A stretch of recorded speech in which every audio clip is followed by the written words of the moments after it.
India में एक YouTuber ने कब्र के ऊपर मजाक करने का सोचा, मुसलमानों की दिलाजारी करने का सोचा, मेरे रब को चैलेंज करने का सोचा और उसने एक कब्र के ऊपर खुदाई शुरू कर दी। और उसका ये कहना था कि मैं देखता हूं कि ये मुसलमान कैसे कहते हैं कि कब्र के अंदर अजाब होता है, कब्र के अंदर सांप निकल आते हैं, बिच्छू निकल आते हैं।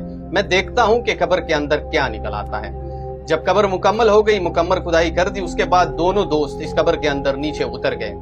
उसने चार्जिंग लगाई, लाइट लगाई, मुकम्मल सेटअप बराबर कर दिया और उसने कहा कि मैं पूरी रात दोस्त के साथ इस कब्र के अंदर गुजारूंगा।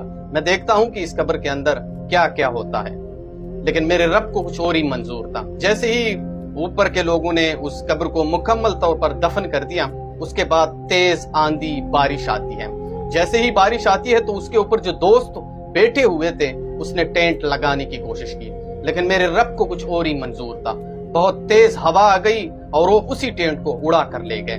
उसके बाद जो ऊपर कब्र के ऊपर जो दोस्त बैठे हुए थे उसने उस कब्र को खुदाने की कोशिश की कि ये तो बहुत ज्यादा तेज बारिश आ गई, अब मसला हो सकता है, जैसी भी हो हम इस कब्र को खोद दें और अपने दोनों दोस्तों को बाहर निकल आए। लेकिन मेरे रब को कुछ और ही मंजूर था। उसके बाद जैसे ही उसने कब्र को खुदाने की कोशिश की तो वहां पे तेज जल्लाबारी शुरू हो गई। जैसे ही जल्लाबारी शुरू हो गई तो वहां पे जितने भी लोग उस कब्र की खुदाई कर रहे थे वो सब भाग दौड़ने में कामयाब हो गए।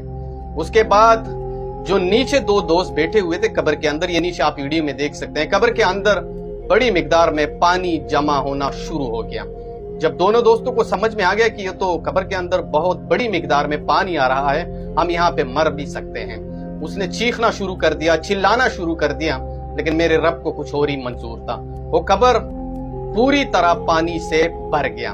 उसके बाद ये दोनों दोस्तों को कब्र से निकाला गया। जब निकाला गया तो ये दोनों बेहोशी के हालात में थे और बेहोशी के हालात में इसको हॉस्पिटल मुंतकिल किया गया। जब वहां पे उसे मुंतकिल किया गया और दोनों दोस्त जब होश में आ गए, दोनों दोस्तों ने कलमा पढ़कर डायरेक्टली मुसलमान हो गए। मेरे इस वीडियो बनाने का मकसद और मतलब सिर्फ यही है कि मेरे परवरदिगार के फैसलों को कभी चैलेंज नहीं करना।